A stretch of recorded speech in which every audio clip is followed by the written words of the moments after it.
Presvytera Melanie DiStefano here. I don't know if you could see what I'm doing. I've got some toothpicks and I have some dried fruit, and my goal is to make a replica of the Tower of Babel. I don't know if you've heard of the Tower of Babel, but it was this huge tower that people started to build way back when. And I've got some dates, and this is how far I've gotten, but I don't know, I think I might need some help to make this really special and really tall. And if you guys send me your ideas, and maybe I could call my dad. He always was good at helping me with physics projects and building things, and my husband too, he's great at that stuff.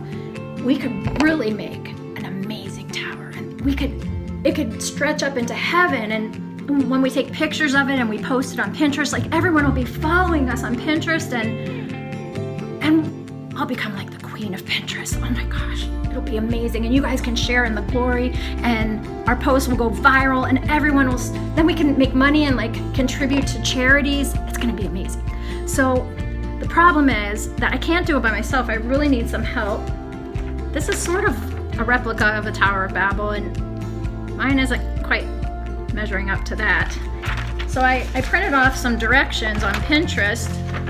The problem is they're in Hebrew, and I don't understand Hebrew. So let's just go back to the English and read it in English. So I'm going to go to Genesis 11 in the Bible, and let's read about the Tower of Babel and find out a little bit more. Maybe it'll help us build our tower. So the whole earth had one language and one speech, and it came to pass, as they journeyed from the east, that they found a plain in the land of Shinar, and they dwelt there. Then they said to one another, "Come, let us make bricks and bake them thoroughly." They had brick for stone, and they had asphalt for mortar. So like, this could be our bricks. And they said, "Come, let us build ourselves a city and a tower whose top is in the heavens," just like we wanted. "Let us make a name for ourselves, like us, lest we be scattered abroad over the face of the whole earth." But the Lord came down to see the city and the tower which the sons of men had built. And the Lord said, "Indeed, the people are one, and they all have one language. And this is what they begin to do. Now nothing that they propose to do will be withheld from them. Come, let us go down there and confuse their language, that they may not understand one another's speech." Why do you think God would confuse the language? Why doesn't he want them to build this big tower? So the Lord scattered them abroad from there over the face of all the earth, and they ceased building the city. Therefore, its name is called Babel, because there the Lord confused the language of all the earth. And from there the Lord scattered them abroad over the face of all the earth. It says here in my Bible that Babel means confusion.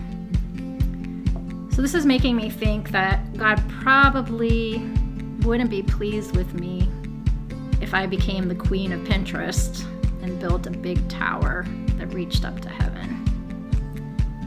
You know, all kidding aside, and I'm not making fun of anyone but myself, we really haven't gotten very far from the people of Babel. With every effort, I have to keep myself in check and ask myself, am I doing this for God's glory, for other people, or do I want to make a name for myself? Do I want some kind of accolades? And I think it's good to remember, if there's confusion going on in the world, and indeed there is, that maybe human beings have put too much of their efforts toward working to things that don't really benefit others, but just try to make a name for themselves. And on a personal level, anytime there's confusion or misunderstandings in your home or with friends, we can step back and say, have I done something that's really not godly, that might be contributing to this confusion where people are misunderstanding things and getting upset with one another? What have I done? And most of the time, each of us has contributed in some small way. So build your tower with dates and toothpicks and have fun. Do it for 5 minutes without talking to each other and see how far you can get, and then compare it, and do it when you can talk to each other. But always keep in mind that when we work towards something, it should be for God's glory. And And then the confusion goes away and there's peace. God bless.